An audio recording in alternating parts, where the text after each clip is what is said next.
Hola, ¿cómo estás? Buenas noches. Mi nombre es Bianca y hoy te voy a contar acerca de un cuento de Silvina Ocampo que trata acerca del género fantástico. Este cuento se llama Las fotografías y relata en breves páginas la historia de una familia, en realidad más bien de un festejo, donde se van haciendo sucesivas fotos. Aparece una protagonista que es a quien se le está haciendo este festejo, da a entender que ella es una joven de 14 años, que la familia le hizo una fiesta, la misma que narra, parece ser una integrante de la fiesta, una invitada más, alguien que está viviendo todo ese momento de sacar las fotos con la quinceañera, ese momento especial para que quede un recuerdo. Y el cuento va contando cómo van siendo las diferentes fotografías. En un primer momento con la mesa más importante de los papás, después con otros tíos, primos y amigos. Lo que pasa en la mitad del cuento es que ella se va moviendo, la van trasladando, se da a entender como que ella se va amoldando a cada grupo familiar para sacarse la fotografía y llega un punto donde la cumpleañera quiere sacarse la foto con su abuelo, que está postrado en una cama, parece ser que en un sector escaleras arriba de la casa, entonces es un inconveniente para el fotógrafo y para la familia trasladarla. Finalmente logran trasladarla hacia donde estaba el abuelo. El cuento cuenta que el abuelo era una persona muy querida por ella y de repente da un giro muy inesperado y hace alusión a que ella era una joven que estaba luchando entre la vida y la muerte, cosa que nunca se había dado a entender. Entonces es como una pista falsa esto que hacen en la historia. Es por esto que ella va con el abuelo y cuando vuelve a la mesa se empiezan a dar cuenta que cuando están por empezar el brindis del cumpleaños y demás, ella parece ser que se durmió. Hasta que alguien la va a tocar y les dice no, ella no se durmió, ella está muerta.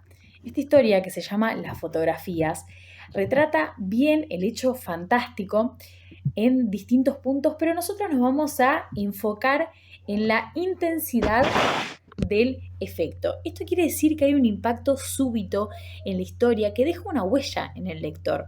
Por ejemplo, en esto que yo les comentaba, nosotros venimos leyendo, veo que genera un poco de risa, algo familiar, esto de las fotos, porque si fuimos a un cumpleaños sabemos lo que es, pero de repente nos encontramos con esta sorpresa, que justo es una característica de la intencionalidad del afecto, de que parece ser que ella estaba luchando entre la vida y la muerte y ellos la trasladaban, que después empieza a tomar sentido porque hacían alusión a que ella se trasladaba en una silla de bronce, ella era trasladada, la acomodaban en base porque ella también tenía una parálisis en el cuerpo, entonces la van acomodando en base a los gustos de la misma familia para hacerle y para que les quede un recuerdo a ellos. Entonces, una vez que vos empezás a leer que ella está entre la vida y la muerte, hay un cambio que se genera en el lector. Está esperando qué está pasando. Empezás a presenciar el cuento de otra manera.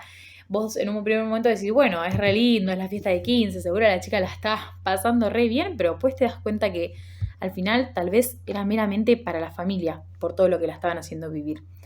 Y por otro lado también vamos a analizar, justamente hablando de esta intencionalidad del afecto, de la sorpresa que nos genera esta historia, vamos a utilizar los recursos, por un lado retóricos y por otro lado recursos de intensificación.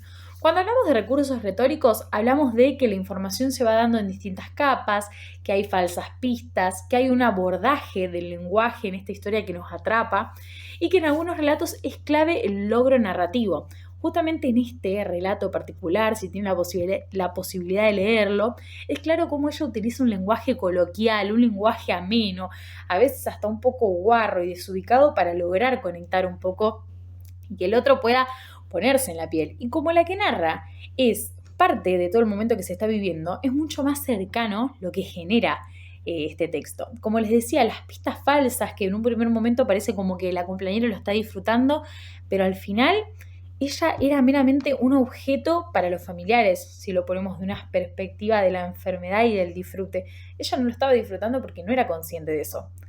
Y después está también la intensificación, que es cuando el narrador da su punto de vista. En el final del texto, la narradora dice que en vez de que se hayan muerto, la protagonista se podría haber muerto otra invitada de la fiesta que a la narradora le caía muy mal. Y esto es muy llamativo, porque uno le llama la atención, se empieza a reír. Y también, por el lado de la intensificación, siempre hay una situación que se plantea para resolver, una problemática. En este caso era cómo sacar las fotos, si se la podía llevar con el abuelo, si no se la iba a llevar. Y como justamente pasa en este cuento, la problemática suele ser, el desenlace de la problemática suele ser inesperado, suele ser ingenioso y suele depender de cómo viene relatándose el cuento. La solución de esta problemática es muy clara, muy ingeniosa y muy sorpresiva.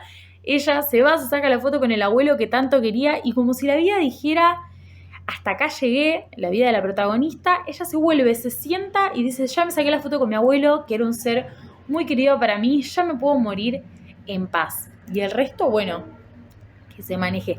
Hasta acá llegamos con este análisis del cuento de las fotografías de Silvina Ocampo. Habiendo ya hablado de las fotografías, vamos a pasar a hablar a otro cuento, en este caso hecho por Luciano Lamberti, un escritor argentino que es un símbolo en el género del terror.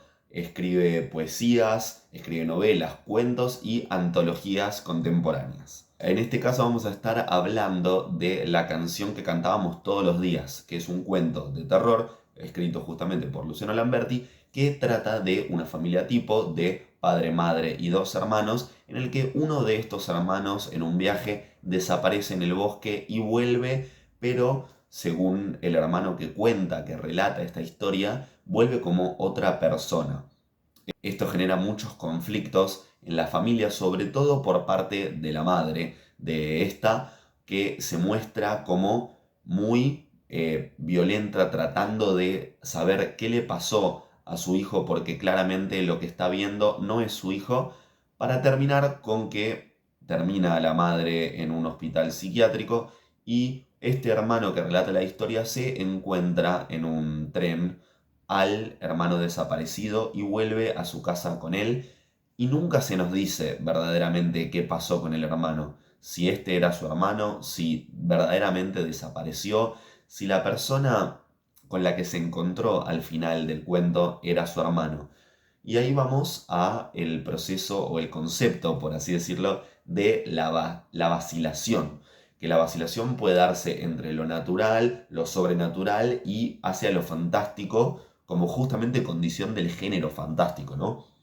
Es la vacilación, por así decirlo, entre el protagonista y el lector que dudan sobre si estas cosas están pasando, o sea, son reales o son sobrenaturales. Vacilación justamente vacila entre lo real y lo sobrenatural. Y además es una condición facultativa de lo fantástico, del género fantástico, que puede no existir en el texto, pero la mayoría de las obras fantásticas se someten a esta vacilación. Este concepto de hasta cuándo esto que está pasando en el texto es real, hasta cuándo esto puede pasar en una realidad o puede ser algo sobrenatural, algo que no pueda ocurrir en esta realidad, y esa es la vacilación que buscan los textos fantásticos. Y bueno, si hablamos de estos textos fantásticos y la vacilación, tenemos que hablar bien de qué es el fantasy, cómo son sus conceptos básicos, y bueno, en todos los cuentos este género aparece el misterio, lo inexplicable y lo inadmisible.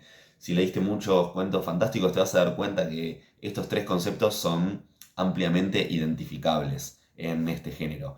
Y la literatura fantástica no solamente crea mundos imaginarios, por así decirlo, sino que también cuestiona y desestabiliza las estructuras ideológicas y también lingüísticas que sostienen a la realidad social y cultural.